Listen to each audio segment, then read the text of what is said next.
నమస్తే. నారా లోకేష్‌ను అరెస్ట్ చేసేందుకు అనుమతిని కోరుతూ సీఐడీ ఏసీబీ కోర్టులో ఓ పిటిషన్ దాఖలు చేసింది. ప్రధానంగా రెడ్ బుక్‌లో మీ పేర్లు రాశాను.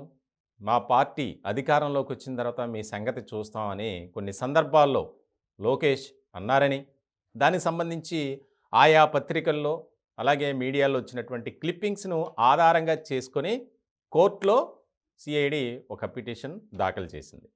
దానికి సంబంధించి ఇప్పటికే 41A నోటీస్ కింద విచారించాలని, ముఖ్యంగా ఇన్నర్ రింగ్ రోడ్డు కేసులో ఆయన విచారించాల్సిన అవసరం ఉందని, దానికి సంబంధించి మాకు అనుమతి ఇవ్వాలని, ముఖ్యంగా అధికారులను బెదిరిస్తూ ఈ రకమైనటువంటి వ్యాఖ్యలు చేయటం సరైంది కాదు అని చెప్పి సిఐడి తరపున న్యాయవాది కోర్టులో పిటిషన్ వేసినటువంటి సందర్భం మనం చెప్పుకోవాలి. ముఖ్యంగా ఇటీవల కాలంలో తెలుగుదేశం పార్టీ దూసుకు వెళ్తుంది, ముందుకు వెళ్తుంది. ఆయా రకాల కార్యక్రమాలతో ప్రజల్లోకి వెళ్తున్నటువంటి క్రమంలో ఒక రకంగా వారిని మానసికంగా దెబ్బతీయాలి అనే ఆలోచనతోనే ఈ పోలీసుల కేసులు, సిఐడి కేసులు ఇట్లా చేస్తున్నారని తెలుగుదేశం పార్టీ ఆరోపిస్తుంది. దానికి సంబంధించి మమ్మల్ని ఉద్దేశపూర్వకంగా, రాజకీయంగా కుట్రలో భాగంగానే ఇదంతా చేస్తున్నారని ఒక పక్కన తెలుగుదేశం పార్టీ కోర్టులకు వెళ్తుంది, పిటిషన్లు కూడా వేస్తుంది. ఇలాంటి సందర్భంలో రెడ్ బుక్‌లో మీ పేర్లు రాసా, మీ సంగతి చూస్తా, మీ అంతు తేలుస్తా అని లోకేష్ గారు వ్యాఖ్యలు చేయటం ఎంతవరకు సరైంది?